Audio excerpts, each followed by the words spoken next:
كيبدا الفيلم بهذا الباروش العزيز اللي سميتو ليو واللي كتفيقو جداتو بالناس باش يمشي للمدرسه ديالو. ليو مسكون ومحمقا شي حاجه سميتها المصارعه الحره، وبيتو كله عامر بالتصاور والالعاب ديال المصارعين. كيبغي هاد الرياضه بزاف وكيتمنى انه شي نهار يولي مصارع مشهور ومحترف فاش يكبر. وكنشوفو ليو هو كيلبس حوايجو وكيوجد راسو بزاف باش ما يتعطلش على المدرسه. ركب البيكالا وزاد وداز على صحابو مشاو كاملين للمدرسه. فاش وصلوا تما غادي يتلاقاو مع اشهر تيميت في المدرسه سميتو التريفور. وهاد التريفور ديما حاضر على ليو وصحابو كيتنمر عليهم قدام التلاميذ كاملين، وحتى هاد المره بقى شاد فيهم بالضحك وكيقلل منهم، وبالاخص ليو كيتنز عليه وضغط عليه بالدق حتى شافتهم المعلم وصيفط التريفور وصحابو نيشان لمكتب المدير. هادشي اللي داروا في ليو.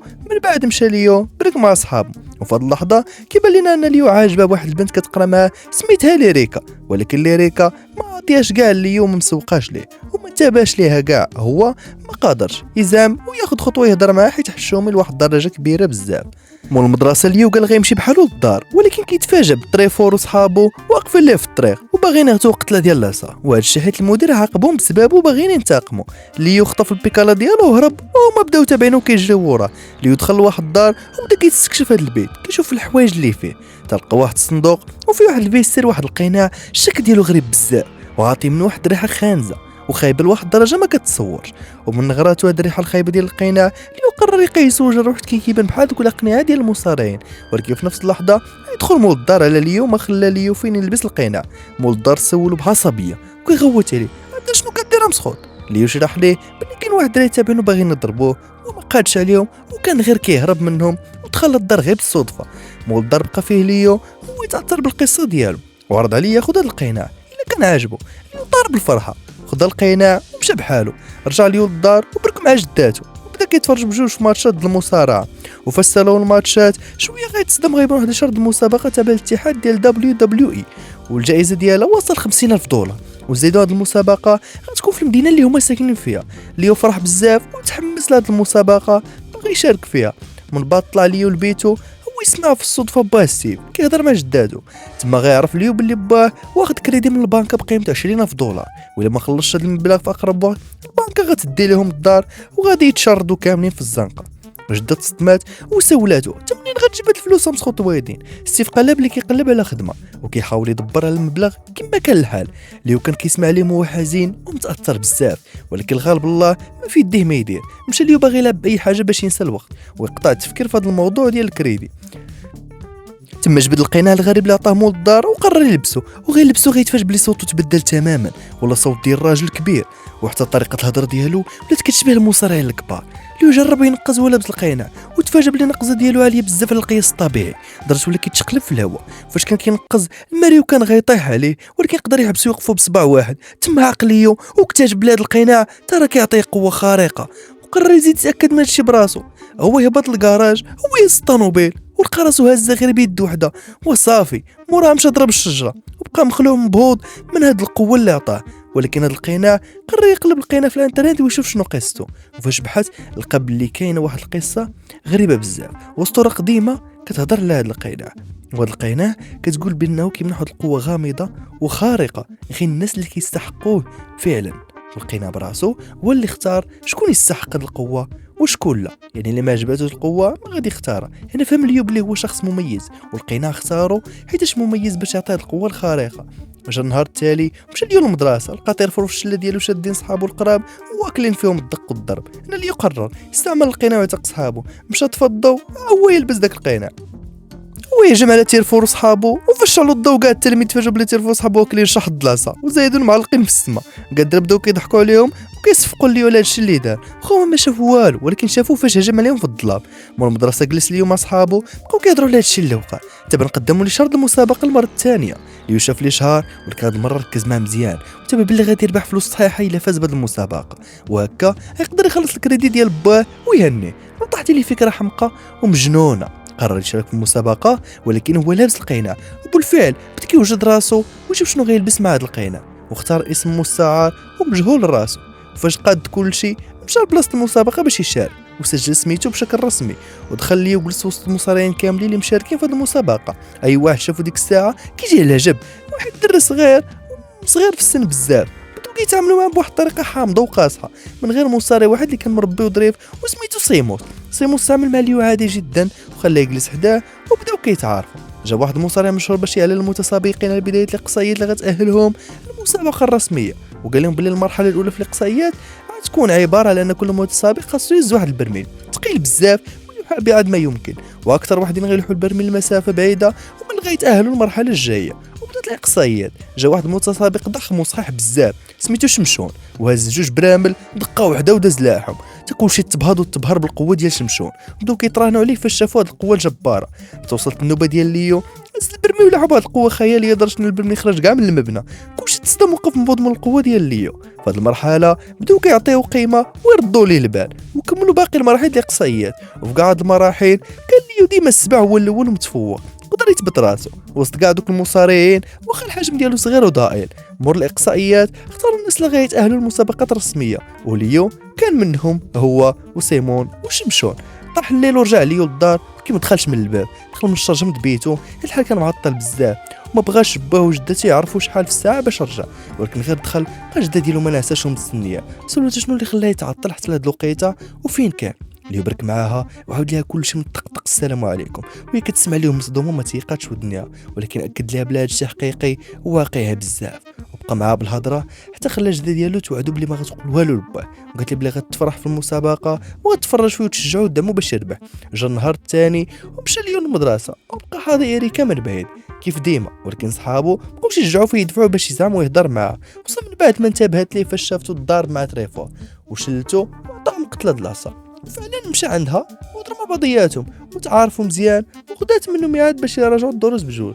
مول المدرسه مشى ليو المسابقه ديالو، حيت هذا النهار هو البدايه ديال الدور 16 اللي هو تم النهائي في البطوله، واللي كان غيواجه واحد الخصم قاصح وصحيح بزاف، ولكن هو كان تايق في راسو. وفي ذاك القناع بدا الماتش، وفي الاول هذا المصارع كان هو اللي مسيطر ورابح، ولكن اللي يرجع الماتش بقوه وبالمساعده ديال القناع قدر يفرقع هذا المصارع بالضغط وقدر ليو يربح الماتش. وكتأيل ليو دور ربع النهائي الفينال، هو ناشط ومتحمس بزاف، وجده ديالو كانت فرحانه اكثر منه وهي كتفرج فيه في التلفازه. من بعد رجع ليو للدار وجات عنده إريكا باش تزورو وتراجع معاه.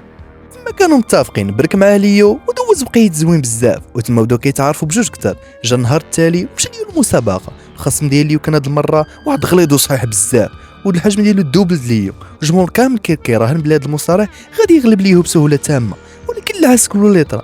غير بدات المباراه ليو شطب بيه الحلبه ومسح بيه الارض وقدر يغلبو بسهوله وكتاهل النصف النهائي. هنا ليو بدا كيتشهر اكثر واكثر والناس بدات كتسمع بقوته الجباره وكتتابعو. هاد الشهره الكبيره ديال ليو غتوصل لودنين ديال شمشون اللي بقى مستغرب ومبهور كيفاش دري صغير بهذا الحجم تكون عنده هاد القوه كامله. تما شك شمشون بلي وراه شي سر وقرر يبحث وراه ويعرف بلاصتو وقصتو بالضبط شنو هي. مورا مشى ليو هضر مع صاحبو سيموس قال لي بلي حتى هو تاهل دور نصف النهائي، والضحك في هذا البلان هو انهم بجوج غيتواجهوا، يعني من بعد ما ولاو صحاب غيتزايروا وقفوا ضد بعضياتهم في وسط الحلبه ويتناطحوا، واحد فيهم غيربح وواحد فيهم مسكين وغيضطر يخسر. ليو قال لي بلا غيلعبوا بنيه صافيه وبالعاني، مصاري الوالو مزيان فيهم واللي غادي يديها بلا مجامله بلا غش بلا والو. موراها مشى ليو يبرك مع اصحابو في الريستورا وإريكا كانت معاهم النيت. شويه بقاو مجمعين كيهضروا. إريكا قالت لهم اللي باغي تقيد في هذه المسابقه ديال الشطيح، ولكن هو حابسها الخوف لا ما يقبلوهاش، وزايدون ما غتقدرش تطلق قدام الجمهور بوحده وغتلوى بالدهشه والتوتر. اللي بقى كيهضر معاها وكيشجعها وكيدعمها وعطاها ثقه كبيره في راسها وعرض عليها يشارك معها في المسابقه واش تحب جوج وهي وافقات. هما مجموعين كيهضروا فاش غيدخل واحد الشفار باغي يسرق المحل عين باينو بالقوه. اللي قرر يلبس القناع ويحبس الشفار عند حدو. بالفعل جبد القناع وجا الشفار وتاق الموقف، يعني كانوا تما بداو كيغوتوا بسميتو فرحانين به، خصوصا صحابو اللي ما تاقوش عينيهم وبان لهم بلان بانهم واعرين فخورين به. وهنا اللي ولا مشهور كثر وكثر لدرجه جاو عنده صحفيين واعلاميين باش يديروا معاه انترفيو يهضروا فيه وعلى البطوله ديالو. دازت ايام والعلاقه ديال ليو مع إريكا بدات كتطور بزاف ودوزو وقيت طويل مع بعضياتهم، حيت إريكا كانت كتدربوا على الشطيح قبل مسابقات المواهب. وجا النهار ديال الماتش ديال ليو في دور نصف النهائي ضد صاحبو سيموس، ولكن المفاجاه هنا هي قبل المباراه غير حط يرجع للحلبه الحركه ديالو ثقيله بزاف ومقتوله مابقاش قادر يتحرك كاع، بزز عليه باش دخل الماتش. بدات المباراه وسيمو بهدل ليو واستغرب ليو ما قادرش يتحرك بسبب الصباط ديالو. كل ليو عاقب هذيك الماده اللي دار ليه في الصباط قرر يقلب الموقف لصالحه وواجه سيموس بواحد الذكاء اللي كبير وقدر يتغلب عليه في الاخر. المهم وربح الماتش ويتأهل النهائي باش يلعب ضد الشمشون وسط الكاف اللي هو القفص. مور المباراة ياخذ المايك وصفق لسيموس قال كلمات اللي زوينه بزاف في حقه. من بعد مشى يهضر مع صحابه وجداته ولكن بشخصيته حقيقيه وبلا قناع. مفاجاه ان مدير اعمال شمشون كان حاضي ومراقبهم بلا ما يعيقوا به، اكتشف ليهم مجرد دري صغير وهذا القناع اللي كيعطيه القوه الخارقه اللي خالعهم بها، وبلا به ترى ما كيسوى بصله، بصوه كتسوى 200 درهم ولا. إريكا طلبت من اليوم ما يتعطلش على الميعاد المسابقة حيت كان عنده مؤتمر صحفي غيسالي ويجي نيشان عند المسابقة. بالفعل مشى ليه المؤتمر، بقى كيصغر من شمشون ويتنز عليه قدام الناس كاملين لدرجة شمشون طاروا ليه الفراخ وفقد أعصابه حتى كان غينوض اللي يفرقوا بالبونية تما. ولكن السيكوريتي الحمد لله الحراس شدوه وهما يفكوهم في الاخر لحظة. مور المؤتمر يبقى كيتصل المعجبين ويدير لقاءات مع الصحافه ونسى راسو كاع وطار مع الشهره.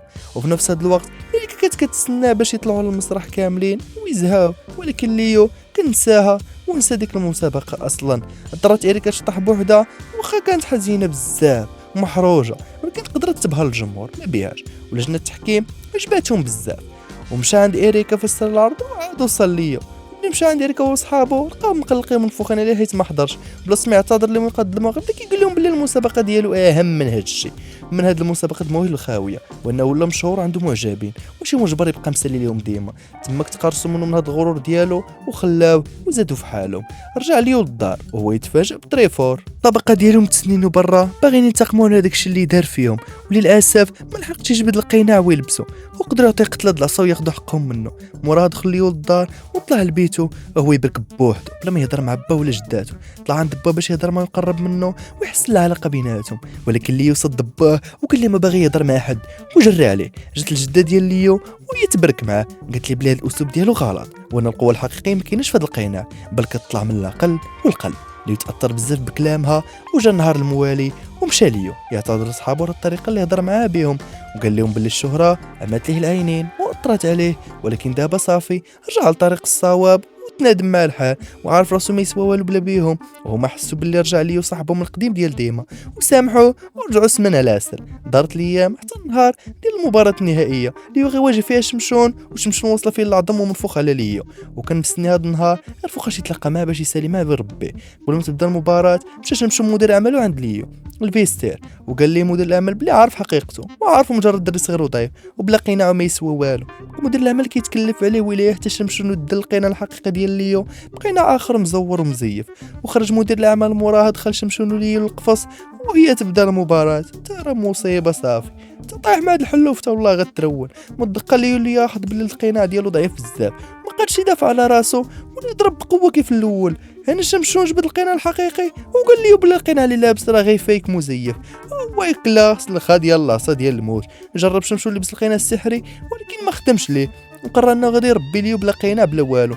جرى شمشون على ليو باش يفرقعو ولكن ليو بقى غير كيهرب منه وسط القفص وهو ميت بالخلع. طلع فوق السلك ديال القفص شمشون قرر يطلع حتى هو مورا باش يلحقوه ورجعوا للحلبه. وفي هاد اللحظه يدخل ستيف اللي وبت ليو ويغوت على ودو ويقول بلي شمشون كيجيب الدوخه ومرض من المرتفعات وهادشي باين عليه هو كيطلع. ليو بدا كيستفز في شمشون باش يشوف ما امكن لتحت ويليه. بالفعل شمشون دارها وغير شاف لتحت داخل طاح من الفوق النيت وبقى مسحسخ ومخيب على الارض. ليو في هذا الوقت كان قد يوصل القناع السحري ويستعملو ولكن رفض وقرر يربح بلابي. نقز ليو على شمشون من الفوق ويقدر في الاخر يتغلب عليه. ويلي مبروك ربح الماتش. الجمهور كامل فرح بليو بقاو كيغوتو بسميتو. موراه هضر ليو في المايك وشكر جداتو وباه وصحابو كاع الناس اللي وقفوا معاه.